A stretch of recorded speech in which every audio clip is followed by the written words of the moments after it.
పల్లెల్లో తాగునీటి కష్టాలు. అరే అదేంది? కొత్తగా ఏర్పడ్డ కాంగ్రెస్ ప్రభుత్వం 60 రోజుల పాలన పూర్తి కాకముందే తెలంగాణ ప్రజలను అరిగోసలు పెడుతున్నారని ప్రజలు అభిప్రాయపడుతున్నారు. బీఆర్ఎస్ ప్రభుత్వం 10 ఏళ్ల పాలనలో తెలంగాణ ప్రజలకు, ముఖ్యంగా చెప్పాలంటే రైతన్నలకు రాని కష్టాలు కాంగ్రెస్ 50 రోజుల పాలనలో చూస్తున్నామని అంటున్నారు. ఉమ్మడి ఖమ్మం జిల్లాలో చుక్క నీరు దొరక్క చుక్కలు చూస్తున్నామంటున్నారు. కాంగ్రెస్ 6 గ్యారంటీలు అమలు దేవుడెరుగు. కాంగ్రెస్ 60 రోజులు కాకముందే రైతులు నానా ఇబ్బందులు పడుతున్నామని అంటున్నారు. పల్లెల్లో తాగునీరు రాక ప్రజలు అల్లాడుతున్నామని, 1-2 బిందెలు మినహా సరిపోను నీళ్లు రావడం లేదని స్థానికులు వాపోతున్నారు.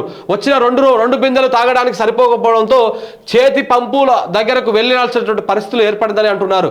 గత ప్రభుత్వంలో ఇలాంటి పరిస్థితి రాలేదన్నారు. మరోవైపు ఇప్పటికే చెరువుల్లో నీళ్లు లేక చెరువులు కూడా ఎండిపోతున్నాయని, కేసీఆర్ ఉన్నప్పుడు 2 పంటలు పండించుకున్నామని, కానీ ఇప్పుడు ఒకే పంటను పండించుకుంటున్నామని రైతులు అంటున్నారు. యాసంగి పంట పండించుకుందామంటే నీళ్లు రావట్లేదని, అందువల్ల ఈసారి 80% వరి సాగు తగ్గిందంటున్నారు. ఇప్పుడే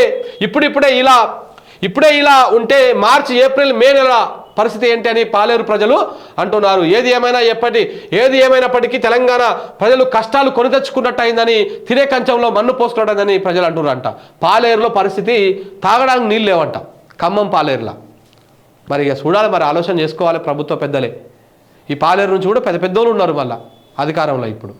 సో కాబట్టి మరి చూసుకొని నీళ్ళు వస్తలేవంట, 2 బిందెలు కూడా వస్తలేవంట చక్కగా. మళ్ళీ చేతి పంపుల కాడుకొని బోరింగ్లు కొట్టుకొని మళ్ళీ బిందెలు కొట్లాడుకోవడు, కుండలు కొట్లాడుకోవడు, మహిళలు జుట్లు పట్టుకోవడు, ఇట్లాంటివన్నీ జరుగుతూ ఉన్నాయి అన్నమాట ఊర్లలో.